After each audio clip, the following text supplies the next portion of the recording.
So our next speaker is part of the WITI board. You've seen her up here before. She's also a best-selling author and arguably one of the leading people with the Web 2.0 movement with social business and social media. So I'm going to have Sandy Carter come up here. She's the General Manager of Ecosystem Development and a Social Business Evangelist at IBM. And I'm going to embarrass her for a second here. This is her book. So, we were talking about books earlier and how many of you are authors. I have a signed copy from last year, so thank you for that. I bet you could get a signed copy too if you asked really, really nicely. So, I'm going to call all of you out because I've noticed a lack of Twitter activity. So I think she's probably going to kick them into some social media boot camp a little bit up here. And kick them into shape, and maybe not kick them, maybe just nudge them into shape a little bit. But she's going to give you some specifics here about how we can mix social media, analytics, business, and you have a term for that, and I will let you lead with that. Okay, super. Sandy Carter. Thank you. Okay, well, good afternoon. It's my great honor and pleasure to be here with you guys today. Let me just tell a quick story about what happened to my leg. I was in Brazil. I was going up a ramp, and I was 6 feet in the air, and the entire ramp collapsed. So so some of you have seen me, like Yvette saw me. She goes, "You're doing so great," and others are like, "Oh, what happened?" Because I fell 6 feet in the air, I fractured my shoulder, broke every rib, my femur, my foot, and my toes, so I'm doing pretty good, right? Wouldn't you say? Happened to be in Rio, Brazil, got some great health care there and fabulous people in Brazil who took care of me. So, now, one of the interesting things about that story is while I was waiting 4.5 hours for the ambulance to come to get me, it's a great story, actually, now, not then.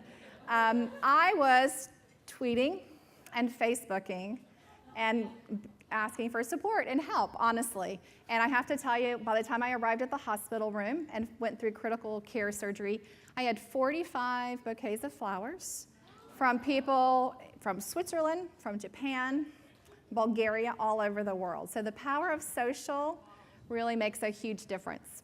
And because of that, I'm going to ask you guys to, as well, take out your phones, and I do want you to tweet. My Twitter handle is Sandy_Carter, so Sandy_Carter. The WITI hashtag is #WITI, W-I-T-I. So I really want to see you guys tweet, share ideas, and that sort of thing, too, because it really does make a difference.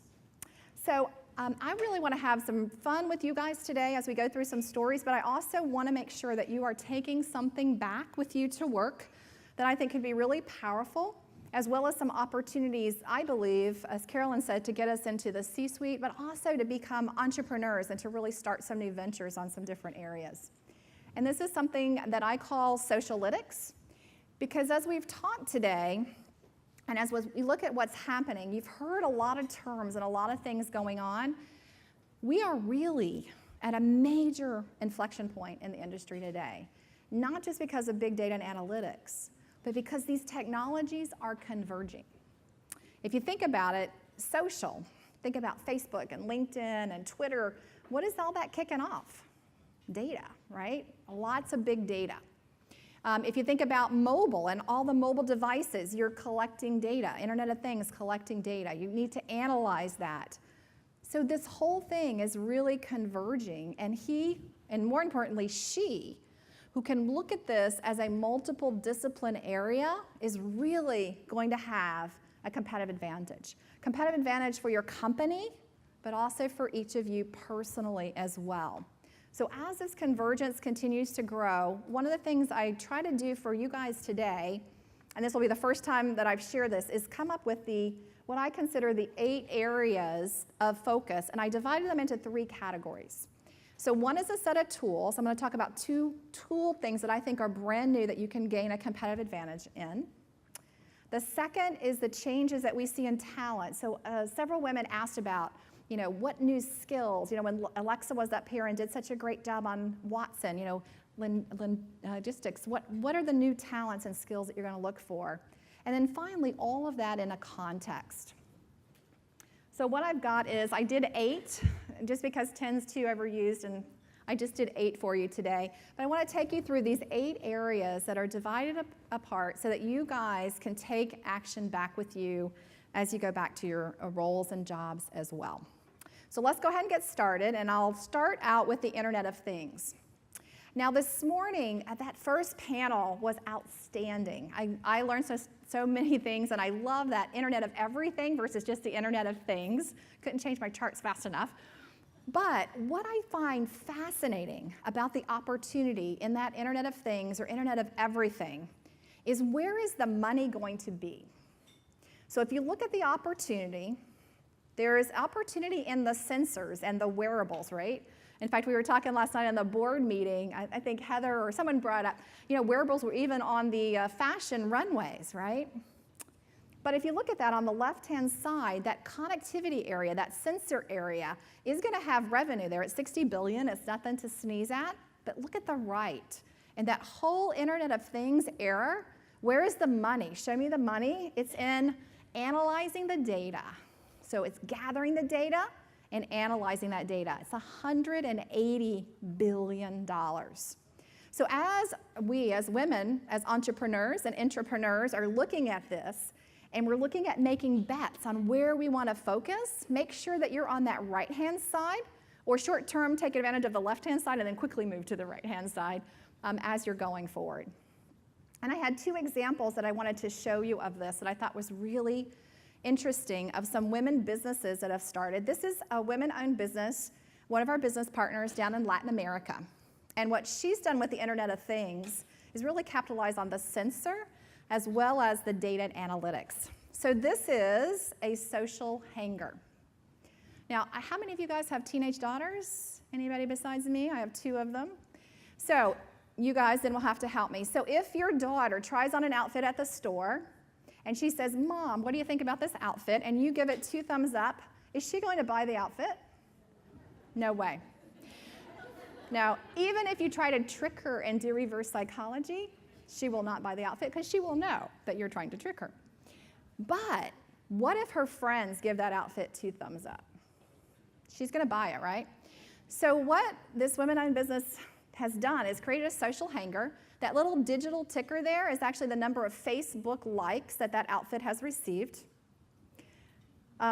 Now, the really cool thing is what she's figured out is how to actually even go up there and put in your own Facebook ID. Because I'm living in New York now, and what you guys wear out here in California may not go so well in New York. So I can say, Sandy Carter, and then it will show me my friends and what they liked. Stores that have been piloting this in Latin America, she's just started her business, have increased in their sales by 30 and 40%.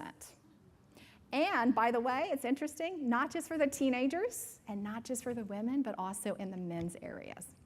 So what she's doing is she's taking the sensor, so she's got that connectivity, but she's really selling the data and the analytics that go with that Internet of Things. Now, the other story that I love here is around farming. And if you think about farming and what's happening in the world today, changing the world, making it a smarter planet, sensing what's happening with the weather, sensing what's happening with people who are doing their gut feel of different signs about what fertilizers are needed or what's happening in the soil, what different crops should be done. So capitalizing not only on external events, but gut feel of people who've done farming forever really is another job for Internet of Things. And if you think about this example, CEO was telling me that in the next few years, the population will double. And if we continue farming as we are today, we won't have enough food. So we must do something different. So what he's done with a team of 50% women is create a company called On Farm. And they collect all this data from multiple sensors, they analyze that data, and they can optimize a field for water. Water management is really important in many areas. The way the soil is fertilized, optimize the value of that. And they've really been able to change the landscape, not just in the US, they've used this in Georgia, but also to change the landscape overseas as well. Now these 2 examples, one in retail and fashion and one in farming, are just some of the examples of the things that are happening in Internet of Things or Internet of Everything. But it shows you the value here is not just in the sensors that are out there, but in the analytics and the data that's coming in from that. What do you do with all that 100 billion sensors that are out there? So from a personal interest, and I'll do this I think on each of these, Internet of Things is just beginning. So now is an opportunity for all of us as women to take advantage of that, get in on the ground floor. It's a brand spanking new market. What really matters here, again, is not the sensor, but it's the domain knowledge. So do you have knowledge of farming? Do you have knowledge of retail? Do you have knowledge of healthcare? That is the area of expertise that's going to make the difference, the competitive advantage with the Internet of Things. The other interesting thing that's going to make a difference here, and all the reports show it, is design. So IBM's just kicked off a whole refocus on the design area. We have a major design camp down in Austin, Texas, and one to open in China and one in New York. For the Internet of Things, design, that user interface, how you get the data. Think about it, right? Because you're going to get information from people and all those things, so the way that it's consumed will make a difference. So if you're thinking, or your children are thinking about school, D-School, design school, I know there's a great one here at Stanford, great area to get in and focus in on. And if you look at the investment, if you're thinking about becoming an entrepreneur or a startup in this area, between 2012 and 2013, 50% investment from VCs went into 50% growth rate went into IoT, and it's expected to more than double 2014 to 2015. So it's a great area. Some of the things that you can do to get started, and I'll just give you one example here. There are places you can go to get what I call this digital mentoring. This is something from IBM. I know Cisco has some things like this, as well as other companies. But because this is such a new area, this digital mentoring enables you to go in and have device recipes. So how would you leverage that sensor? What is that data? How could you create an app? There's a little tutorial out there on how to create an app. Really can get you going quickly and help you to dream and vision what your new company or what your company inside your current company could do with something like the Internet of Things. So one of the things I want you to take back, brand new area, whether you're in a big company or whether you want to start a company, whether you want to consult, I think this is an area you should really pay attention to because of the growth rate and the investment from the VC community. The second area is around this whole talk of analytics. And I think Alexa did a great job, so I just have two charts I wanted to share with you here. But it's really not just about the data. If you get all that data, you still don't have any more value, right? Really, the value comes when you analyze the data, and then you can make a better business decision from it. And that's really what we're talking about when we go, from Analytics 1.0, kind of gathering that data, Analytics 2.0, kind of mining the data, and then 3.0, which is what Alexis described, which is cognitive. I think that's the real competitive advantage. However, unlike some of the other phases, you can't just jump to cognitive. You have to get ready. So all those super cool things that Alexa talked to you about, as you're training Watson or your cognitive engine, if the data that you're putting in is bad, then your answers will be bad. So you've really got to make sure that up front you're focused on cleaning up the data, getting your data set, so that when you do the analysis of it, you're analyzing strong data. So one of the areas here that I really love, there's a couple. I know Wells Fargo stood up. This is DBS Bank, and they're leveraging Watson as a pilot to do advice, so using that advisor capability that Alexa talked about to advise their wealth management customers. How do I save for college? What's the best way to do certain investments? And they're looking to Watson to provide that advice and counsel to provide them insight. The other interesting use of Watson and cognitive is in customer service.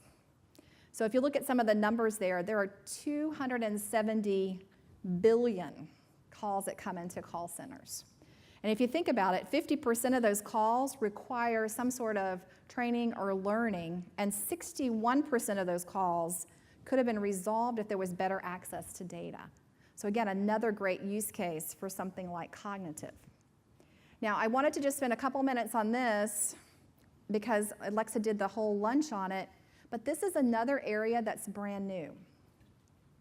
As Alexa said, there's lots of training out there. There's lots of ecosystem programs on cognitive. This is another brand new market. It's one that hasn't really been polluted with lots of people coming in. It's another great opportunity, I think, for women to take advantage of in showcasing skills and showcasing your competitive advantage. So those first two areas that we talked about, whether it's this Internet of Things or Internet of Everything, as well as this cognitive area, I think are great opportunities for every single woman in the room, regardless of whether you're an entrepreneur or an entrepreneur, to really take advantage of those skills, be disciplined in learning those skills so that you can become a more competitive employee. Does that make sense so far? Okay.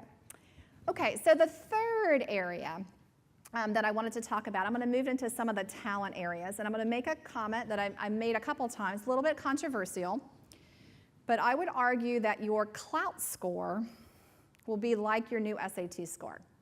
Now, how many of you know what a Klout score is? Okay, so some of you do, so let me just pause for a second. So a Klout score measures your digital influence across a whole set of social tools. Klout is one avenue to measure that. There are many that are out there, and many companies have something proprietary, but it's really about your social influence. So just imagine with me today, if your children are applying to school, one of the things that the college looks at, or most colleges look at, is the SAT score, right? It's not the only thing, but it's one element. We're already starting to see a trend where companies are looking for your social influence before they hire you.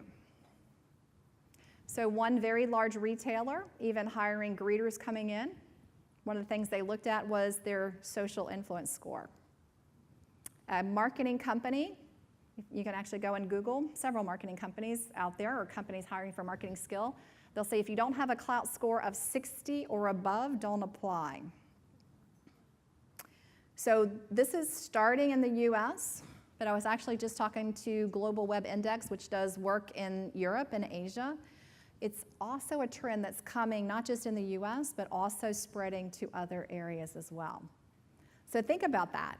Have you purposely thought about your Klout, your influence in social channels? Have you thought about how you do that purposely and build up that influence, not just do it haphazardly? It's something you want to think about as you look at how the world will hire in the future. Now, this is an example of how companies can also take advantage of that. This is what we call an engagement board or an influence board. This is something that we at IBM use at any event. It's done by a partner of ours called Mutual Mind. And what the board does is it actually picks out real time your top influencers at that event that's happening, so you can understand and then analyze, take that data and analyze those influencers at your event. Who are they? How could you better help them? Could you qualify them for particular product areas that you might have? So it enables you to take that influence and also leverage them to help you sell your product. Different airlines are also using this, so American Airlines leverages and uses this board as well. And they look at influence that people have that are maybe stuck at certain gates or certain areas. So if I was in Europe, for instance, flying on an airline that I have no Klout on, if you would, no frequent flyer points. As I was waiting at the gate, though, I got a little frustrated as the flight was delayed for the 4th or 5th time, so I started tweeting. Well, guess what they did? They had an engagement board like this. They actually came in and they said, is Sandy Carter here anywhere? And I raised my hand. I was like, oh, shoot, they're going to kick me off the flight for tweeting about them. But instead, what they did was they bumped me up. And they did that because they were looking at customer sat or customer service, not just based on frequent flyer, but based on my social influence as well. And we're starting to see this more and more. So personally, I would ask you, do you know your own Klout score? Do you have have you gotten out there and looked at your Klout score? Do you have enough of the social tools? Because Klout looks across Facebook, LinkedIn, Tumblr, across a whole set of things. Do you have enough of that usage to where you would register? Or pick another tool. There are many tools out there. And then from a company perspective, a question you could ask when you go back in, ask your marketing teams, or if you are marketing, do I know who our influencers are? So for instance, for IBM, I'll show you how we manage some of the influencers that we know. And we treat them differently, and we bring them into our circle of trust, if you would, and there's lots of big benefits for doing that. Okay, how many of you guys do know your Klout score, by the way? Raise your hand. Okay, so not enough for sure. You guys should go out there. So it's klout.com. Type in your Twitter ID, LinkedIn, Facebook, and you can see what you rate. It's by category. So for instance, if you did a Klout score on me for wine, I'd probably rate it pretty low, but for social, I'm pretty high. So it is by category, which I do like. Make sense? Yep, okay. Okay, so the fourth area, I believe, is around content. And I believe this relates to this convergence of big data, analytics, social, mobile, all coming together. Because if you think about it, most of the value that is delivered there comes in the form of content. This year alone, $135 billion will be spent on content. And if you think about marketing, the new marketing, I believe, my assertion is that it's all about content. And I'm not alone. 78% of chief marketing officers believe that it will be about the content, how you manage the content, how you use the content, and what you can do with the content. And I'll show you an example. Somebody on the panel this morning also used an example of a retailer. This is Macy's. I think they've really taken a unique approach by leveraging big data, analytics, and social to drive the experience that you have shopping with them.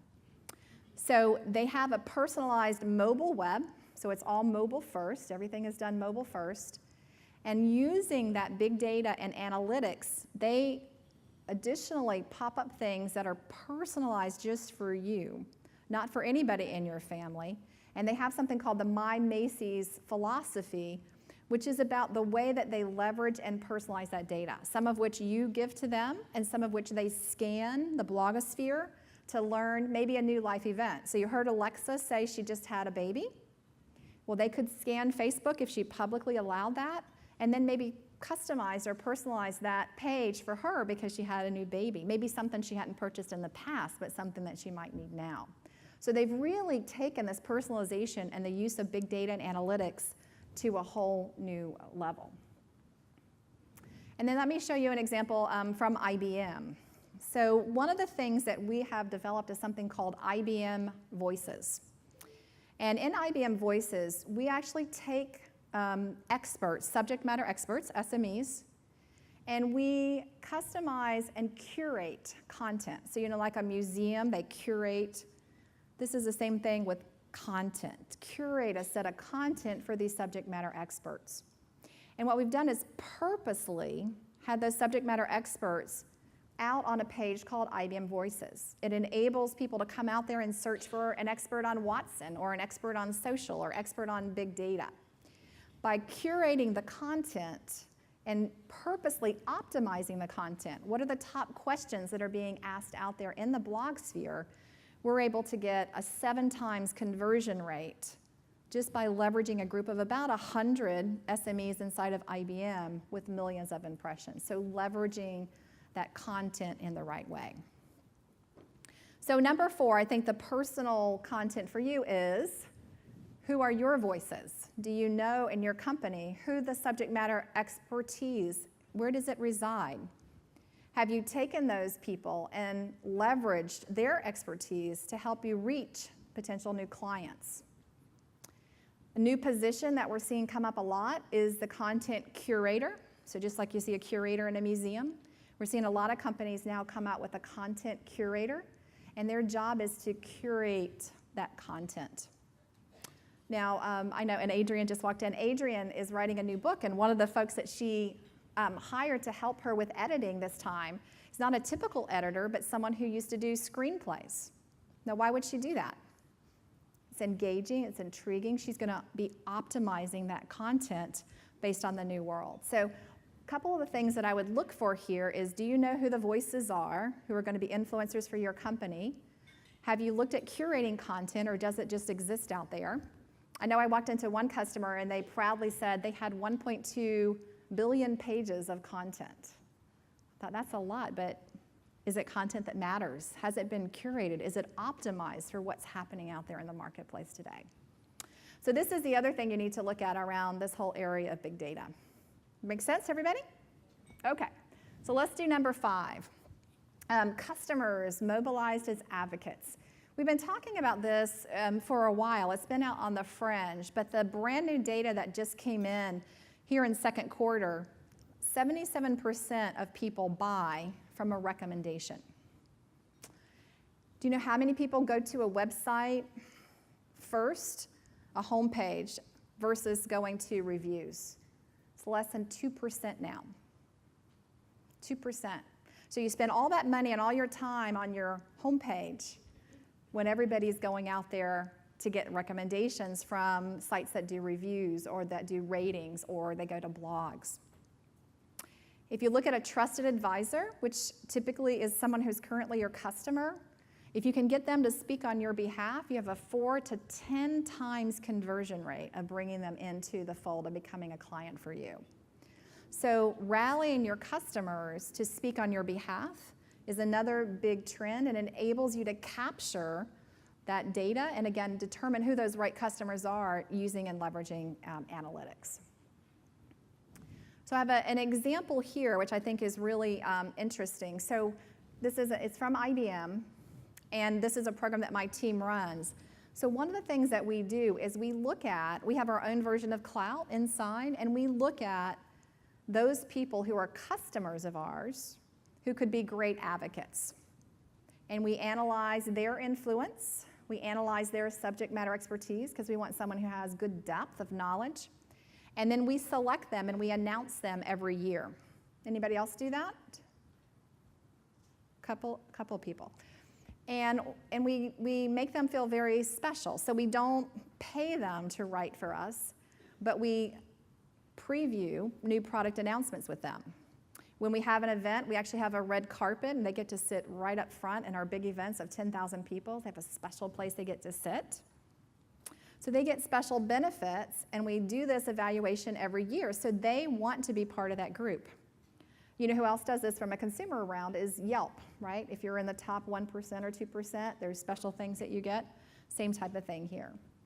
And by leveraging this, we've got tons of great social impressions, but we're playing off of that. 77% go to others to get their recommendation versus coming to your website. So we're investing here as well as the website, but we're also investing here so those recommendations, these folks have the right information to write the recommendations as well. So my question for you here is, from a company standpoint, do you know who those advocates are for your company? But for each of us as women and men, do you also know who your personal advocates are? Have you looked at your own personal board of directors, if you would? And do it again purposely, because that social currency is really going to make a difference, not just in the job that you have today, but in potentially in your future role and the future that you play as well. So really understanding that map of your influence and those people that you want to listen to and that you want to listen to you, doing this very purposely makes a big difference. Okay, let's go on to number 6 then. And I think this is really a fabulous way to also think about both social, big data, and analytics. So this is brand spanking new. It came out 2 weeks ago. And for the first time, they did a list of the top areas of population, the top new markets. Now, something that really popped out to me right away. Do you guys notice it? This is the first year that they've ever included non-countries in that top list of new markets. So, before we did the BRIC countries, those type of things. This time, what types of markets did they add in there? They added in social networks, social markets. So you still have China number 1, India number 2, but number 3 is Facebook, and then you've got Tencent, and then you've got WhatsApp, and then comes the USA. So think about that as a market. Have you thought about these social networks as a market for you? Have you thought about the data that you can gather from them and the analytics you could do to make yourself more successful? And I know at IBM, when we have a new market that we're going to enter, we have a whole process that we go through to enter a new market. Do you have the same methodology if you're going after a new market that's Tencent or LinkedIn? And have you thought about it in those terms? So this is one company that I think is quite interesting. So this is Armadori. They're actually based in Italy, and they do fabulous homemade pastas and homemade sauces. And one of their challenges was they were very much popular in Italy in the maturing population, I'll say. So one of the things they decided is to target as a new market some of the places where millennials hang out.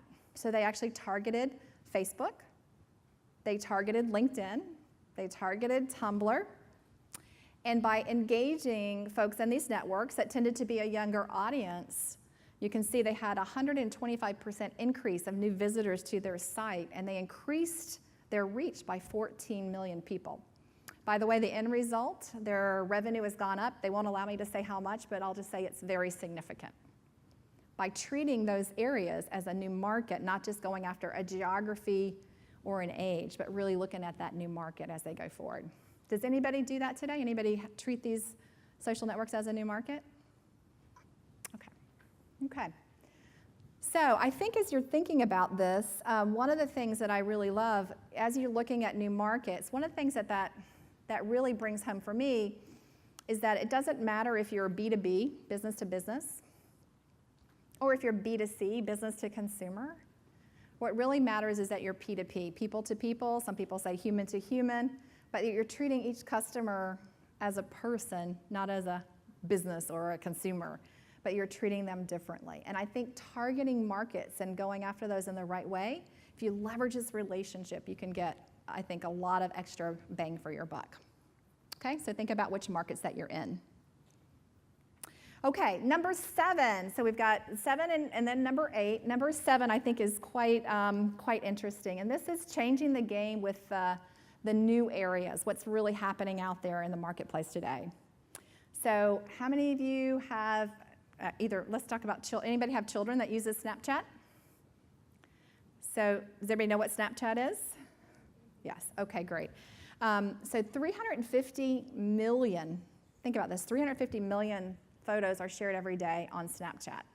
Probably 300 million of those are from my 2 daughters. And Vine, how many of you guys know Vine? 6 seconds, yeah, look at there. So 5 tweets a second contain a Vine link. So there's lots of tools. I just use these as examples. Given there's so many new things happening out there, you really do have to change your game. You've got to be constantly on the look about what's happening out there and experimenting, understanding what's happening and trying stuff out. So I'll just show a couple of examples that we've experimented with.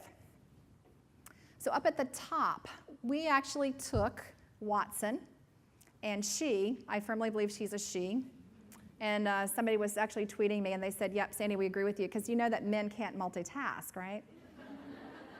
And Watson does, so she's definitely a she. So there's lots of ways we could showcase Watson. But I think one of the very personal ways, one of the human-to-human ways that we did is we took it out in a food truck.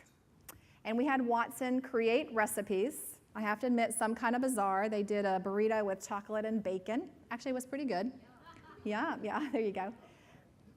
But if you think about this, we took a food truck out for a technology. And we had the chefs cook up recipes that were designed by Watson. But look at this. We served 3,200 plates at South by Southwest down in Austin, Texas. 40 million impressions. That was one event. We drive the truck around different places. So you got to think outside the box sometimes. The other example I'll use is a Vine video.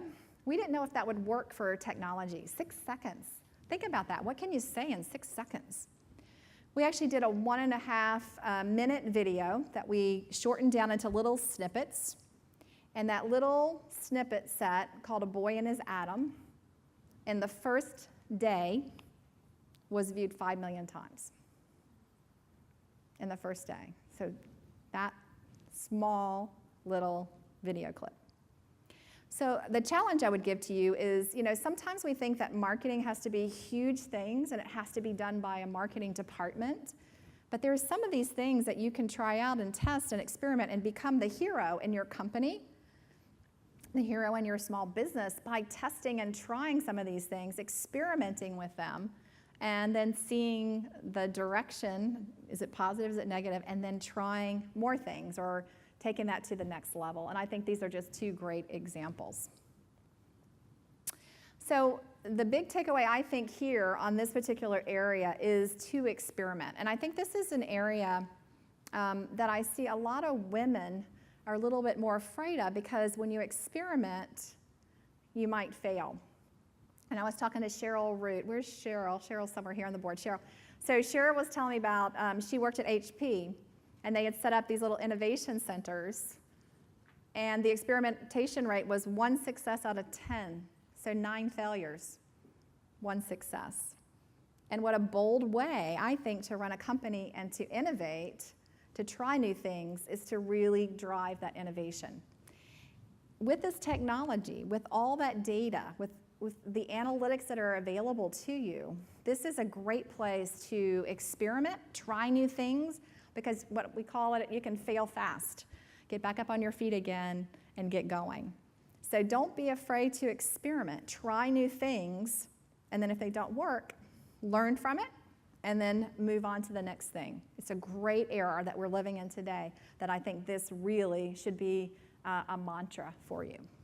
I actually wrote these words, don't be afraid to experiment. It's actually sitting on my desk that I can look at it. Don't be afraid to experiment. Don't be afraid to fail. And think of the creative thing, because if you sit still or even stay in the same place, you're going to get far behind for sure. Okay, our last area, number 8, is you are the new media. And I think this is really interesting because today you don't have to be a rock star. You don't have to be somebody famous. It's you out on the internet that can make a big difference. It's your customer out on the internet that's using social that can make a big difference. Did you know that social sites today, if you look at the social networking and all the data and analytics that it has, 8 of 10 US internet users today are active on 1 or more social sites. 1 or more social sites. So the media that we have out there is actually ourselves. So a couple things I wanted to show you of how people are using some of that data and analytics to drive some differentiation. So this is University of Southern Cal. How many of you guys have been there? Anybody been down to that campus? I know these two graduated there, yeah. I took my daughter, I had to do a social presentation then, so I took my daughter there. I live in New York right now, and so she's now fallen in love with USC and the campus, so she's going to be a California girl for sure. So one of the things that they wanted to do is really leverage data to showcase their big data and analytics skill. And they wanted to showcase that so that they could attract more students, more research grants, get more visibility for their students that were coming out. And I think this is really interesting, some of the ways that they chose to showcase that.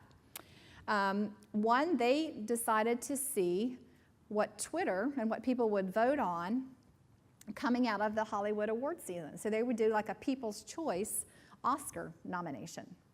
They publicized this. I don't know how many of you guys saw it. They were actually pretty dead on. And they had this, what they call the centimeter. You can see it right here on your right. And what they did was they analyzed all the comments that were coming in about the particular movies, a particular actress or actor, and then they took that and they decided to predict who would win the Oscars. And they used this not only to reveal who they thought would be the Oscar, but they also gave the People's Choice Oscar. Now, you're probably saying, okay, well, USC's down in Hollywood, but what this got them recognized as is being skilled in big data and analytics. So I just challenge you as you're looking at your company, how would you showcase your skill? Would there be something like this you could do, thinking outside the box again, leveraging you as the new media? How could you pull out those nuggets to highlight a particular area of your company as well? I want to show you one other thing here in this area that I find really fascinating as well. Lots of applications. This is something that we've done in our research lab. So IBM spends a bulk of money in research and development. And right down here in California, we had a lab. This project was actually led by a woman, Michelle Wong. And what she wanted to do was she wanted to take someone's tweets and she wanted to analyze their personality. But not just do something very cursory. If you know Michelle, she's very thorough. So she wanted to analyze personality on 52 different personality traits. And she was trying to test how much social data do I need to do that analysis. And she found that the magic number was 200 tweets. She analyzed about 500,000 people on these 52 different characteristics, and she got amazingly great data. And of course, I was a skeptic, so I said, I don't believe it, Michelle. And 200 tweets? So she actually ran my ID and came back, and I thought there was a fortune teller sitting there that was reading my palm and could read into my soul. Truly, it was fascinating. So think about the application of this 200 tweets. So now you're in a company, and in that company, you can now understand your employees' personality, what they like, what they don't like, and assign them projects based on what they're great at. Wouldn't that be awesome? I can't tell you how many times I've had a wonderful person working for me, maybe just in the wrong job, getting them placed in the right job to maximize their talent. The other thing that we've done with this is we've taken it to a set of retailers. Now, this is quite fascinating. So today, when you think about a recommendation engine, it's run on typically what you've purchased in the past. And it says, well, Sandy, you've purchased this in the past. You know, Heather's purchased something very similar to you. Therefore, she also purchased this. You might want to purchase that too. So it's based on history. It's based on what you purchased. But imagine a recommendation engine that would be based on your personality. So we've tested this now with 5 retailers, and we found that recommendations based on personality are bumping up the number of what we call upsells or cross-sells by over 100%. So if your personality matches someone else, the chances of that you buy the same thing goes up magnitudes versus just based on past purchase. Interesting, right? What you can do with this. This is called System U. For IBMers, we can now do this off of the W3 homepage. If you come to any IBM event down in our engagement center, you can go and enter your ID, and they'll spit out your personality too. And I'd love to challenge you guys to do that. Soon we'll have it available off the website, so you can do it from anywhere. But if you do happen to be near an IBM event, make sure you try this out. It's called System U. You are the media. And I think, you know, both these case studies I think are really interesting. I think one that's really powerful though is the personal use case inside of a company too. And one of my favorite things is, you know, as you use and leverage social can help you so much inside of a company just as much as outside of a company. And one of my favorite sayings is that when you do that, social doesn't change your culture. Social then reveals your culture, which I think is another big competitive advantage for companies around the world. Having a great culture that really nurtures people and really targets what they do with what they're great at. I think then you get great performance and great innovation. So if you look at these, I had what I try to lay out in this tools, talent, and context. The 5 biggies. Hopefully you took stuff away each time. But in the tools, I really want to encourage each of you to jump into learning right now about cognitive and this whole area of Internet of Things, in particular around that domain expertise and looking at design. I think design is going to be a game changer as we move forward, not just in areas like Internet of Things, but across the board. And that second area of talent, I really want to challenge you on your social influence, that whole change that we see in the way people hire, the way that they assign to projects. I don't know if you know, but even inside of IBM, we actually rate people on engagement metrics inside. So I get an engagement score every month from our CEO on how I'm engaging people, what my influence is, how I'm sharing my expertise. And I think that's happening now with more and more companies. Number 3, this becoming a social advocate and knowing who your advocates are, I think is really important. If you understand who they are, You can leverage and mine that data. And then managing your own digital profile, and that goes across the board, I think really will make a huge difference. And then in this context, the way that you look at communities, I think is going to be a big one. If you remember that map that we showed, and number 3 in the world on the new population or new markets is Facebook or Tencent or LinkedIn. I think really understanding what the new world looks like, it's changing. With the cloud, with data, with analytics, with social, it's no longer the old model where we have the BRIC countries. It's very different. So make sure you bring that new thinking back into your company, challenge the status quo on what they're doing today and the way that they do their strategy as well. So I hope that was helpful for you guys. We talked about just making sure that you're engaging. Now, I've given you hopefully a bunch of stories here. And, with social, we talked about this being a relationship. I hope that you follow me on Twitter so that we can continue to exchange some great ideas. And follow my blog, because as I get great news stories or new things happen with Internet of Things, or I'm traveling, I see something I think will help people, I try to share that out on my blog as well, so that, as part of this new world, we're all sharing that expertise that we're gathering. So thank you very much, and I think we'll start questions here in a second.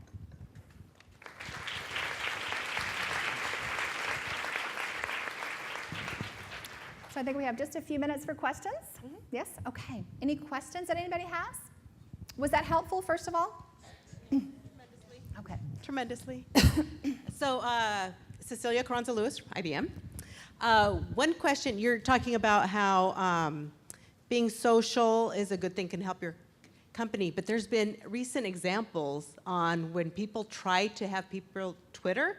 I think one of it is a police department that said, show us how the police are active in your community. It went wrong. How do people relate to the wrong or the downside of some of this? Yeah, so that's a great question. So if you think about that particular example, do you guys all know what happened? So I think it was actually maybe even in New York. They decided to kick off a campaign and say, share a great picture of you with a policeman, share a great story, something that's happened with you and a policeman. Now, that was their first foray into social. So I would have advised them to listen first, because had they done analytics, they would have found that the sentiment right now in that region for policemen was negative, not positive. So I think they went about that campaign in the wrong way. They started by not listening, but by pushing a campaign out. So had they listened first, they probably would not, well, I'm sure they wouldn't have done it, because they would have gotten the negative sentiment, hopefully try to change it, and then maybe done a campaign like that. So in each of those situations, when things go wrong, a lot of times it's about, did you listen first? Or are you trying to push with a megaphone your message out the door? Are you trying to do something for yourself? So social is a relationship. Right? It really is. It's unlike any other technology that's out there. It really is about a relationship. And so in order to really use or leverage it successfully, you need to have a level of trust, and you need to listen, right? So even imagine with your children, with your spouse, if all you did was talk and you didn't listen, you wouldn't have a great relationship. And the same thing is true with social. So most of the examples of where things go wrong, people did not, they took it as a technology, not as a relationship building tool, not as a relationship, but something else. Great, thank you for that question. Any other questions that I could answer from anyone or comments?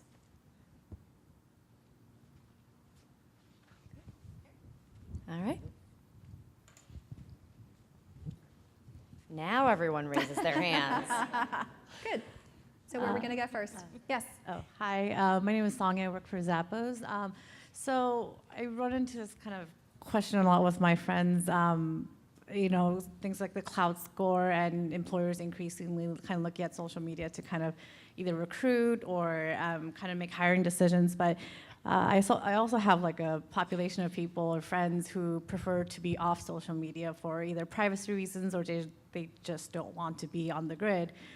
Is that a disadvantage in the current marketplace? Is that something we should, I mean, I don't want to force people to like share things if they're not, but they can still be very talented individuals. So how would you kind of go about that kind of situation? So I think that today, if you're off the grid, I think it's okay, not great. There are still some jobs where they'll ask you for certain things socially. For instance, I was just at Wharton, and they had the Fortune 50 companies come in. Every single one of them, before they open a resume, every single one of them said they went first to do a scan of Facebook, LinkedIn, your social channels. And if you didn't have anything out there, they viewed that as a negative too. So if you had something that wasn't appropriate, they viewed that as a negative. But also if you had nothing out there, they also viewed that as a negative. So I think it depends upon what you hope to accomplish and what matters to you. I mean, if you don't feel comfortable, I wouldn't do it. But I would advise, if you do feel comfortable, to build that digital reputation purposefully versus just having it happen haphazardly, right? You just post a few things here, you're not really thinking about it. But to really go through and say, okay, when somebody looks at my LinkedIn page or Facebook or Twitter, what do I want them to take away? What's that brand I want them to remember? Is it that, Sandy is creative? Is it that, Sandy is organized? Is it that she's a risk taker? She's an entrepreneur? What is it that I want them to take away? And then I make sure that every instance of my brand that exists across multiple channels, Twitter, LinkedIn, Facebook, supports that brand. But I don't think enough people take the time to really think about what do I want there, right? And so they mix it up, right? They post pictures of themselves in a bikini on spring break, and then the next time they post something business-oriented, and then they're like, how do people get confused about my brand, right? So I think you need to do it purposefully, not do it accidentally. And I do think it matters, and just from the companies I've talked to, and that's not just in the US, I think it will become more and more and more important as people come together as, not as official teams all the time, but sometimes forming a team or a community, as we talked about, coming together and then splitting apart and coming together. I think a lot of companies and countries are using that data and analytics from social to determine where you fit. So that's my view. Sandy, so Hey, Alexa. Hi, from IBM. And you sort of answered my question in your last comments, but for those of us who maybe are just getting started in general or on a specific platform, are there any tools or, and I know you write about this more extensively, but that you could maybe share some highlights around that can help people as they're building out this notion of what they want their brand to be, really sort of help them think about both what that brand looks like and then also how they might get started? Yeah, so I always encourage people to choose a tool that they really like. So some people like to blog. Some people like Twitter because it's 140 characters. If you like it, if you like the format and what you do, then you're probably going to use it more. So I first encourage people to go experiment with tools and figure out what they really like and what they'll naturally do.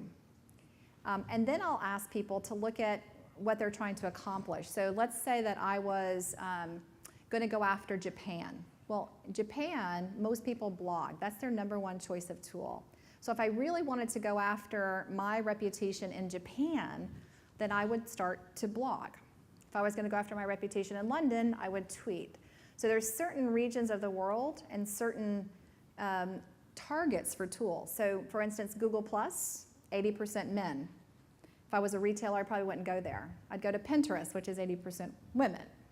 So I would figure out what I like first, and then secondly, what I want to target, and then see where the overlap is, right? So if I like Pinterest and I'm going to be targeting retailers, then maybe that's the best place for me to be. The second thing that I would do is figure out what I want my brand to stand for.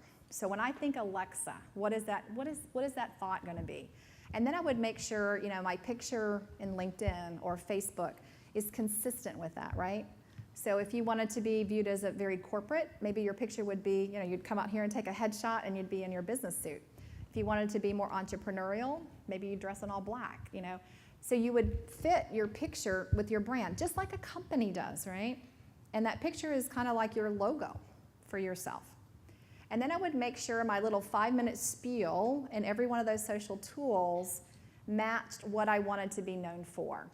So if I wanted to be known for being creative, then I'd make sure if you went into LinkedIn, you'd see, Sandy Carter creative or, breakthrough thinking, that sort of thing. I just make sure that that was all consistent. And then every day, every post, I would ask, is what I'm doing right now consistent with the brand that I want? And I think if you do that, then your brand will be consistent. It will be more professional, and I think more successful as you get out there as well. And if you've already started and you're like, oh my gosh, it's not consistent today, it's okay. You can go back and that's a great thing, right? You can experiment and fail fast. I think you can go back in there and really make yourself a powerful brand online. And that helps not only you, but it also helps your company too. So another question I always get is, companies don't want me out there using social. There's a great study that IBM did with MIT where we found that those employees who have a strong social brand actually end up bringing more revenue into a company. It's all fact-based, all quantitative. So if any of you guys want a copy of that, you can either tweet me, email me, LinkedIn me, Facebook me, whatever you want to do. I'm on all of them, so you guys can reach me as well. Any other questions? Yes. Sandy, Oh, yes, sir. great presentation. Thank you. Very inspiring about the big data. My question is about, for big data analytics, I understand that we want to have insights. Is there a tool that can provide automated insights? Because every business is interested in reducing the cost, increasing the revenue, and reducing the time to market. So if it's an insurance company or a hospital provider, who are the patients who are staying the longest in the hospital and why? Who are the patients who are getting readmitted into the hospital within 30 days and why? So similar insights, what if you don't know the questions to ask for? It will analyze the data, the big data, and tell you what you should focus on, what questions you should ask.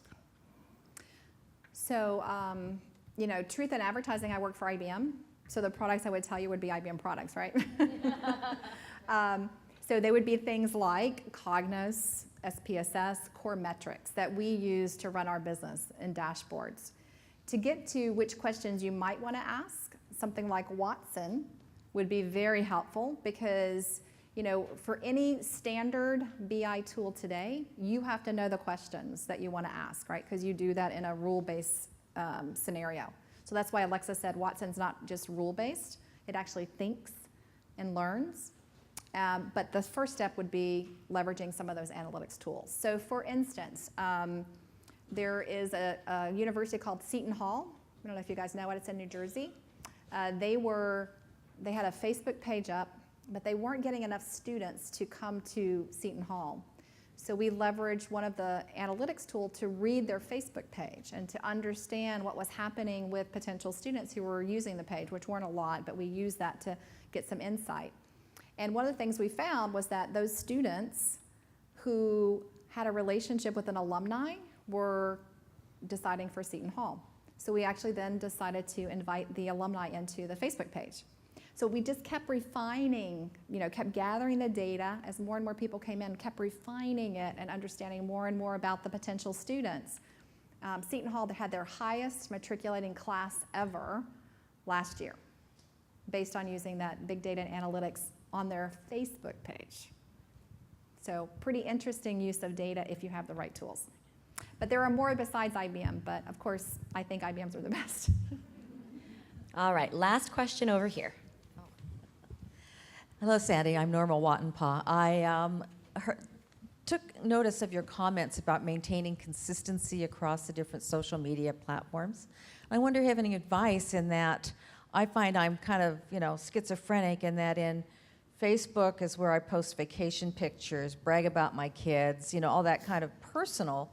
How do you maintain a consistent image with that and a more professional reputation where you want to establish thought leadership and your reputation, et cetera? It's a great question. So one of the first things that I do is I have a public Facebook page, and then I use the privacy settings for certain things that I want to be just with myself and my family, or myself, my family, and my friends. So I really exercise that privacy so that I can do what I need to do inside of Facebook with my friends and family, but I can still, because I know my business associates will still go out there. Even if I say, don't use Facebook, use LinkedIn, or use something else, they still come to my Facebook page. Now, that being said, if you think about who you are today, you are a combination of what you do personally and what you do professionally, right? And I believe the more that you show both sides of yourself, the more successful you'll be, because then it's a combination of who you really are. And I don't believe anyone can come to work and just be professional and then, switch it off and then go home and be family oriented. And I think the millennials, they actually blend everything together so much more smoothly than we do, maybe too much so. But I think showing both sides is really important. And I'll give you an example. I may have shared this before, but I'll give you this example because I really love it. This is, on social, people get close to you without maybe you knowing how close they get. So I was flying to India, and I went to India, and I had tweeted, I'm headed to Mumbai to do a presentation for IBM. I showed up at 11 p.m. It's like a 24-hour flight. I'm sure you guys have been there. Mascara is leaking down your face, your hair is sticking up all over the place. Go into the hotel, and the hotel manager comes up to me. It's 11 o'clock at night, and he goes, oh, Miss Carter, I put your friends, your colleagues in the room down there. This one room got too small, so I put them in another room. I was like, oh, man. I told the IBM team they didn't have to come because it was 11 p.m. They typically come to greet you. Said, so I better run down there and, say hi. So I went down and I opened up the door, and there was like this big party going on and Bollywood music, and I shut the door because I said, oh, those people are having too much fun to be IBMers. Must be something else. So I went back down to the manager, and I said, where's my IBM team? There's like a Bollywood party or something going on in there. He goes, no, those people are for you. I'm like, really? Oh my gosh. So I went back in the room, and I'll never forget it. This little guy comes running up to me. He was this tall. And he goes, Sandy, how is your husband? How is Scarlett? That's my dog. I was like, And I how you're racking your brain, where do I know him from? I know I must have met him. Then he started asking about my daughters, their teenage years and all that. And so finally he said, his name was Anil. He was the social media club president from Mumbai. He followed me on Twitter. Wow. So he read my tweet, determined I was going to be in India, called the IBM team. They thought he wanted to come to the conference, so they told him where it was. He knew someone at the hotel, so he invited the entire social media club of Mumbai to the hotel to meet me. So I showed up there. This is no joke. There were 172 people that I had never met that thought that they were my very best friends. And they had Bollywood music and everything going on. Remember, it's 11 o'clock at night. I've just flown 24 hours. And Anil said, I've set up a projector. We would like you to present to us. So I left the room at 2 a.m. in the morning, truly, 2 a.m. in the morning. So to me, that was the big aha moment for me.